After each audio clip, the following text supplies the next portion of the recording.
Hi friends, welcome to channel my Shri study blog में आपका स्वागत है। आप लोग अपने घर में कैसे हैं? आई होप आप लोग अपने घर में स्वस्थ होंगे, मस्त होंगे और अपने अपने कामों में व्यस्त होंगे। और सबसे पहले आप लोग को मेरे दिन की शुरुआत हो चुकी है और अभी मैं बाहर में थोड़ा धूप ले रही थी। आज का धूप कल का मैं रिकॉर्डिंग तो आज कर रही हूँ। कल का धूप इतना ही अच्छा और इधर उगा था तो कि लग रहा था कि बस धूप में ही बैठे रहे। बहुत ही अच्छा लग रहा था। बहुत दिनों के बाद ऐसी धूप निकली थी, जो कि ठंड के मौसम में अगर धूप में मिल जाए तो बहुत अच्छा लगता है।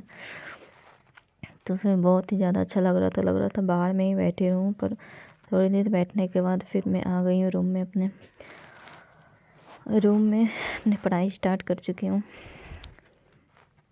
और यहाँ पर ये पॉपिल ऐप पॉपिल टीचर एक मैम है, उसी पर मैं ये क्लास करती हूँ, जो कि साइंस का। और साइंस का बहुत ही अच्छे तरीके से मैम समझाती है। हर एक टॉपिक वाइज इसमें टॉपिक वाइज मैम वीडियो लेती हैं। तो ज़्यादा मिनट का भी नहीं रहता है, 30 मिनट, 22 मिनट, 25 मिनट ऐसे ही रहता है। तो उसमें बहुत अच्छी तरीक़ा से समझ में भी आ जाता है और उसके क्वेश्चन करवाती हैं। तो पूरा PYQs भी साथ साथ करवाती हैं, तो उससे बहुत ही अच्छे तरीक़ा से समझ में आ जाता है।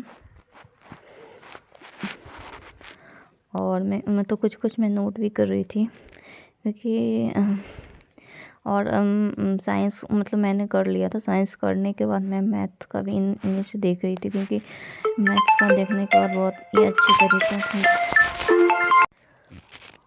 और अभी पढ़ाई बहुत ही कम दिन बची है हम लोगों के।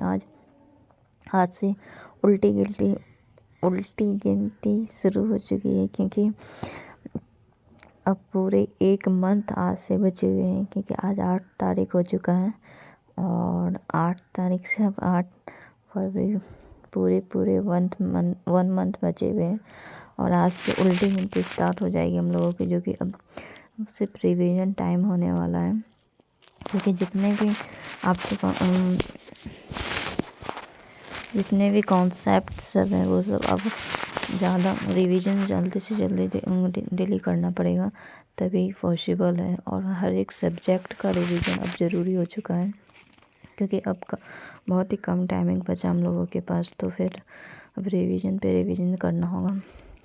और अभी मैं आ गई हूँ सांझ देने के बाद सबको चाय नाश्ता दे दी हूँ। और उसके बाद मैं अभी सेट लगा रही हूँ, जो कि प्रीवियस ईयर क्वेश्चंस का सेट है।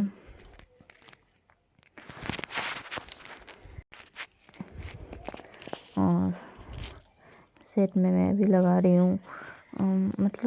मैथ्स में थोड़ा टाइम लग जाता है, तो मैथ्स करने टाइम लग जाता है। और इतने लंबे क्वेश्चंस रहते हैं फ्रेंड्स के, क्या है बताऊँ, कि उसको एक एक वर्ड को पढ़ना, फिर उसको समझना, बहुत ज़्यादा टाइमिंग लग जाता है। बस वही समझने में ही बस अगर आप उसको समझ पाएंगे अच्छी तरीक़े से, फिर आपके नंबर अच्छे से आ जाएंगे। अगर आप उसको नहीं समझ पाएंगे उनके वर्ड को, सीटेड वाले वर्ड को, तो फिर आपके मार्क्स बहुत कम हो जाएंगे। तो उसके वर्ड्स में ही बहुत सारे पेचीदा रहता है और वर्ड्स को ही समझना पड़ता है, हर एक वर्ड को। इंग्लिश में तो एक वर्ड रहता है, पर हिंदी में इतने सारे वर्ड, एक शब्द के 2-4 वर्ड ऐसे रहते हैं कि जो कि उन्हीं से मैच करता है। और कुछ नए वर्ड ऐसे आ जाते हैं कि जो कि समझ में बिल्कुल भी नहीं आता है। तो ये सब प्रॉब्लम्स हो जाती हैं। तो वही वर्ड को समझना और वही वर्ड को एक नज़रिए से देखना कि कौन सा आंसर 4 में 2 या 3 आपका ठीक आंसर होगा, पर उसमें कौन सा सबसे बेस्ट आंसर है उसको चूज करना पड़ता है। तो उसमें बहुत प्रॉब्लम आ जाते हैं। और वो वर्ड इतने पेचीदा होते हैं ना। इंग्लिश में तो बहुत अच्छी तरीक़ा से समझ में आ जाएगा आपको, पर हिंदी के वर्ड बहुत ही ये रहते हैं कि समझ में ही नहीं आता है। और अभी मैं आ गई हूँ शाम का खाना बनाने के लिए। डिनर में मैं रोटी बना रही थी और सब्जी इधर बना रही थी। एक ही साथ में दोनों बना लेती हैं, क्योंकि ठंड के मौसम में ऐसा लगता है कि बेड पर से उठने के बाद कि जल्दी से खाना बना के खा के जल्दी से बेड पे चले जाऊँ। और आज बहुत ही ज़्यादा ठंड लग रहा था, तो फिर मैंने आज टोपी भी लगा लिया था, ये ठंड में ऐसा लग रहा है ना कि मतलब हाथ पैर कुछ काम ही नहीं करता है, पूरा सुन्न जैसा हो जाता है। और पानी में हाथ देने के बाद तो और भी ज़्यादा हो जाता है।